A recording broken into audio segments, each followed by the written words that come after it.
Welcome to Lost Relation Chronicles. 5 years ago, just a month before my wedding, I discovered that my fiancée, Kathy, and my brother, Roger, had been having an affair. Kathy, now 30, only came clean because she was pregnant and wanted to keep the baby. The betrayal stung even more because Roger, now 33, and Kathy had been involved since our engagement.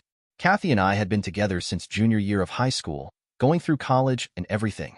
Getting engaged had felt like the natural next step after so many years together. But shortly after we got engaged, my brother confessed to Kathy that he had always had feelings for her. With our wedding approaching, he said he couldn't keep it to himself any longer. Somehow, this led Kathy to realize that she, too, had been developing feelings for him. They even flirted behind my back occasionally, even at family gatherings, though she claimed she'd stayed with me because she wasn't certain about Roger. 5 years ago, a few months before my wedding, my entire world shattered. Kathy and my brother, Roger, sat me down along with my parents to break the news. They told me they were planning to be together, and Kathy couldn't marry me because she was in love with Roger and pregnant with his child. I was devastated, struggling even to process it. In my shock, I asked Kathy to come back home with me and end whatever she had going on with Roger. But my mother stepped in firmly, saying that nothing like that was going to happen. She insisted that Roger and Kathy were going to be together and told me I needed to make peace with it, as it was ultimately their decision. I was horrified by her response. She didn't just support them. She acted like my feelings didn't even matter.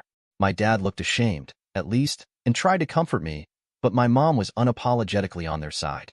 She even told me that if I had a problem, I should keep it to myself because Kathy was pregnant and in a delicate condition, and I had no right to bother her. It felt like my own mother had turned her back on me. My mother was thrilled at the thought of finally having a grandchild in the family, and her excitement completely overshadowed any concern for what I was going through. She fought me tooth and nail, justifying everything that was happening as if it were somehow acceptable. After that painful confrontation, Kathy moved in with my family since her own parents cut ties with her when they learned the truth. Naturally, my wedding was canceled, and my parents covered the costs to spare me the financial burden. However, my refusal to speak to them led to me being essentially cast out from the family. Over the past 5 years, we haven't had any contact. My father tried reaching out once, but I didn't respond, and since then, it's been total radio silence. It took me a long time and a lot of therapy to begin healing from what happened. Kathy and I had been together for so many years. I truly loved her, so it was a long, painful journey to get to where I am now. I wouldn't say I'm completely over it, but I've learned to cope. Some other family members stayed in touch with me, and through them, I learned that Kathy had a son with my brother. A month after the birth, a paternity test confirmed that Roger was the father, not me. 5 years passed with no contact from my family. Kathy and Roger got married and built a life together, and I assumed everything was going well for them. But about a week ago, my mother unexpectedly reached out. Since she had always been the most vocal supporter of Kathy and Roger's relationship, her call surprised me.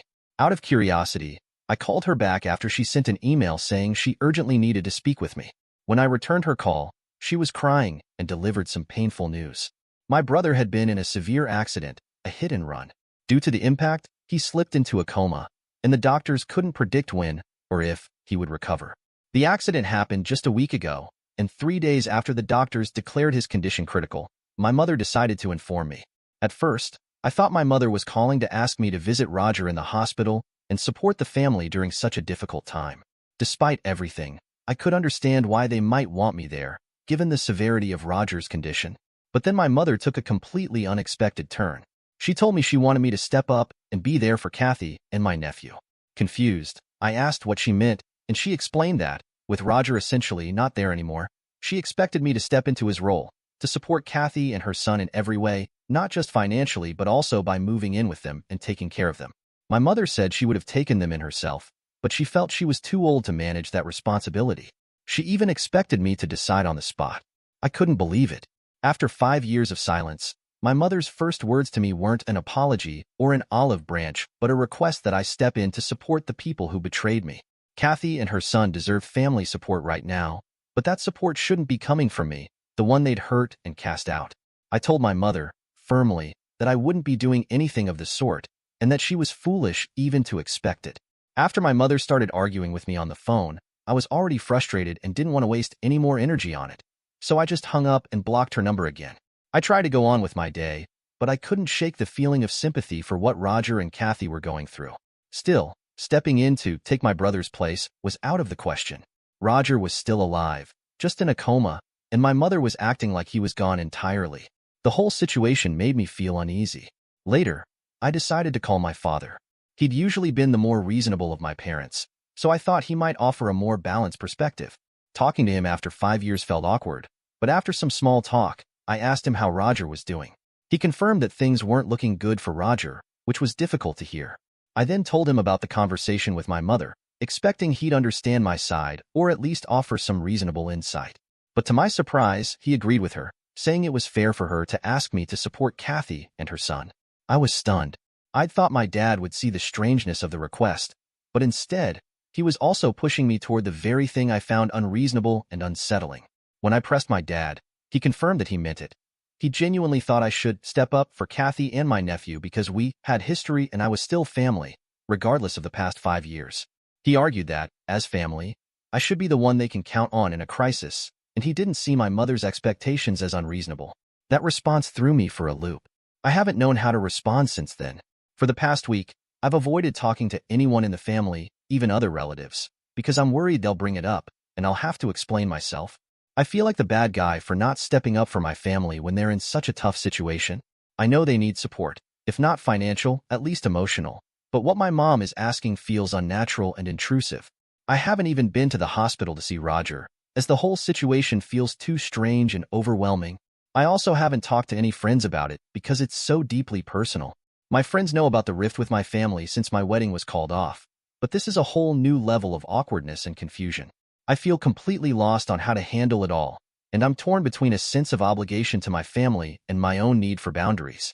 I don't find an acceptable solution, and I feel like I'm slipping back into that dark period of my life, when thoughts of Kathy and Roger consumed me after discovering their betrayal. It took a lot for me to pull myself out of that place, and I don't want to go back there. I've decided not to visit my family for now. It's just too overwhelming. I hadn't even realized how much anxiety this whole situation was causing until I noticed how much it had ramped up over the past week. I've gone back on my anti-anxiety meds and am trying to cope. The outpouring of love and support from people commenting on my original post, and even reaching out personally, has been incredible. I'm deeply grateful for everyone who has reminded me I'm not alone. I've also opened up to a few close friends about what's been happening because I honestly can't handle this all by myself. They've reassured me that choosing not to visit right now is the best thing I can do for myself. They pointed out that, just as Roger and the rest of my family have always put their own needs first, it's time I do the same. Honestly, I don't think I need to be there for them emotionally either. They have each other to lean on.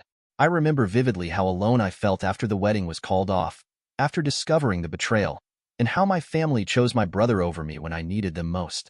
That's in the past now, and I'm focusing on moving forward from it. I know I won't be able to move on successfully if I reconnect with them, so I've blocked all of my family members again and am committed to not having any contact with them. I genuinely feel sorry for what happened to my brother, and I truly hope he recovers soon. No matter what he's done, I can't bring myself to wish ill on anyone. I hope things work out for them, but right now, I need to focus on my own mental health. I'm considering going back to therapy because I realize how much my parents' comments have affected me.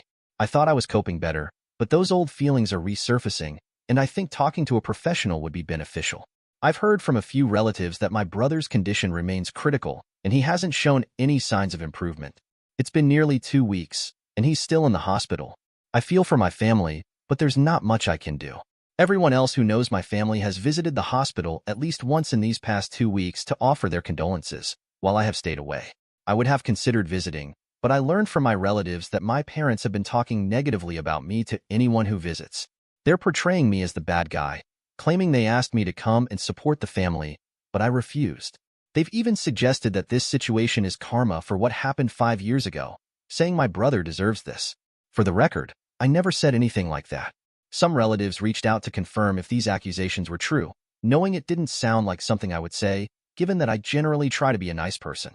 When they asked, I made it clear that my parents were lying to make me look terrible, likely as a reaction to my decision to cut ties with them. It really disappointed me to hear they were spreading such falsehoods, especially after they had already disrupted my life once. I'm grateful that my relatives came to me for clarification. If they had just taken my parents' word for it, I might have found myself isolated from the entire family again. Over the past 5 years, while I haven't spoken to my parents, my aunts, uncles, and cousins have all supported me. I really didn't want to lose that connection, and it seems my parents couldn't stand that I still had those relationships, so they tried to sabotage them too. I just can't comprehend why they harbor so much hatred toward me. I've never done anything to deserve this. My brother and I have never had a close relationship, and my parents have always favored him, but this feels excessive and completely unnecessary. My mother decided to reach out to me again. Since I had blocked them on all platforms, she had no choice but to come to my house to talk to me. When I returned home from work, she was already there, waiting for me. To be honest, I wasn't in the mood to talk because I was exhausted from work. I almost considered getting back in my car to avoid her, but she spotted me, so I had no choice but to engage. I didn't want to let her into my house because it would be difficult to get rid of her once she was inside. Instead, I opted to speak with her in the front yard, which turned out to be a bad idea because she eventually started yelling, drawing the attention of our neighbors. The conversation began on a relatively calm note. She made some small talk, and I responded politely. However, I couldn't hold back any longer and asked her why she was spreading falsehoods about me to portray me as the bad guy. I told her it wasn't fair, especially since I've never wished harm on my family, despite how they've treated me. I genuinely just wanted to move on with my life, but they were making that incredibly difficult for me. I had kept these feelings bottled up for so long that when I finally saw her, everything just spilled out. I couldn't help myself. In the end, I told her that, given everything that had happened, it was hard for me to think of them as a family because they had never treated me like one. I expressed my disappointment in their behavior and made it clear that whatever she had come to discuss could wait. I had just gotten home from work and wasn't in the mood to fight or engage in an emotionally draining conversation. Up until that point, she had been listening to me calmly, but when I said I didn't want to talk to her at that moment, she got really angry. She claimed she was there to apologize for everything I had mentioned and said that she and my father had finally realized they hadn't treated me well over the past 5 years. She acknowledged that I was obviously upset, and that was why I hadn't been visiting my brother in the hospital. She insisted she came to sort things out between us because she felt the family should stick together for the sake of emotional stability during this tough time. However, after I told her I wasn't in the mood to talk, she flipped and decided to yell at me instead. She told me that I should just be grateful I still have a family at all, especially after how I reacted when I learned about my brother's accident. She said she had half a mind to cut me off completely and make sure the rest of my relatives did the same. I was confused by her accusation, so she elaborated, explaining that she believed my reaction wasn't sad enough. Apparently, she expected me to show more emotion when I heard the news, but I sounded indifferent on the phone. No matter our personal issues, hearing something like that would undoubtedly affect me, and it genuinely did. I never wished anything bad on anyone, including my family, despite our strained relationships. I was upset about his accident, but perhaps that didn't come through in my voice since she couldn't see my face. Her reasons were completely baseless and illogical. She even went so far as to say that my lack of support for Kathy and my nephew, and my refusal to step up for my brother, demonstrated how little I cared for the family. She was just fabricating things again to justify their behavior, and I honestly think my parents are starting to lose their marbles because this whole situation is completely bizarre and unnecessary. Once she started yelling at me, I lost all interest in continuing the conversation, so I decided to go inside my house and asked her to leave. After a while, I unlocked the door and stepped inside while she was still shouting at me. When she tried to follow me in, I shut the door in her face and told her to go away because I was seriously angry and didn't want to interact with her anymore. She continued to argue, but I threatened to call the police, and that's when she finally left, though not before cursing me and saying I would face consequences for my actions. I have no idea what that means, and honestly, I'm not interested in finding out. I just want to relax and move on with my life. So, it's been 26 days since the accident, and my family finally has some good news to share. Of course, they didn't tell me personally. I found out through my cousins. The good news is that my brother is finally showing signs of improvement. He's no longer in a coma and is responding better, which is a positive sign. I truly hope he continues to improve from this point onward because the last month has been really stressful for everyone, including me, even though I'm no longer part of the family and have been effectively cast out. The way my parents have been treating me over the past 26 days has really shown me how unhinged they are. It feels like they've just been taking out their frustrations on me. After my last interaction with my mother, which I mentioned in my previous update, I didn't hear from her for a couple of days. Then my father decided to call me, but he used a different number than usual, so I didn't recognize it was him. As soon as I answered, he started yelling at me without giving me a chance to hang up. He was quite sneaky about it, trying to catch me off guard by calling at 5 o'clock in the morning, knowing I'd be asleep and groggy when I picked up. After a few calls, I finally answered the fourth one, and he immediately launched into an angry tirade about how ungrateful I was and how he wished I had never been born. He claimed he would ensure that the rest of the family never spoke to me again because I hadn't even bothered to visit my brother in the hospital while he was suffering and wasn't there for the family. After ranting for nearly 5 minutes, my father was the one to hang up, leaving me to process everything he'd just said. By the time I was ready to respond, he had already blocked my number. At the time, it wasn't very amusing, but looking back, I find it quite funny how desperate my parents are to paint me as the bad guy. They go to such extremes to yell at me over trivial matters. I've mentioned before that I believe they were just taking out their frustrations on me. They needed a scapegoat, and I happened to be the one.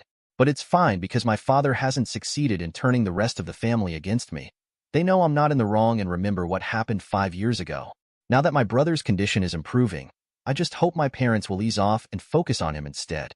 It's been 3 years, and so much has changed, mostly for the better. I've been living in Germany for work for the past year and a half, and I've started a relationship with my girlfriend. We've been together for 8 months now, and it's been truly blissful. Over the past 3 years, I've had no contact with my family, which has also been a blessing, to be honest. I've stayed in touch with my relatives who are kind to me, which has been nice. My brother hasn't fully recovered from the accident. While he survived, he is paralyzed below the waist. Kathy reached out to apologize for everything that happened in the past, but I told her that at this point, an apology felt meaningless and unnecessary. She visited me with a bouquet after some relatives, who knew I was moving to Germany for work, informed her. However, my brother couldn't join her because he felt too ashamed about what happened 8 years ago and, of course, because he cannot walk. My parents tried to call me, but this time I made it clear that they are no longer part of my life. I told them it would be better if we never interacted again, as the next time they called, they would be reaching out to a stranger. Since then, I've been in Germany, and my parents don't speak to me anymore, which I'm really happy about. I have a new girlfriend, and we are planning to get married soon. Dear listeners, please share your thoughts in the comments section below, and don't forget to like, share, and subscribe.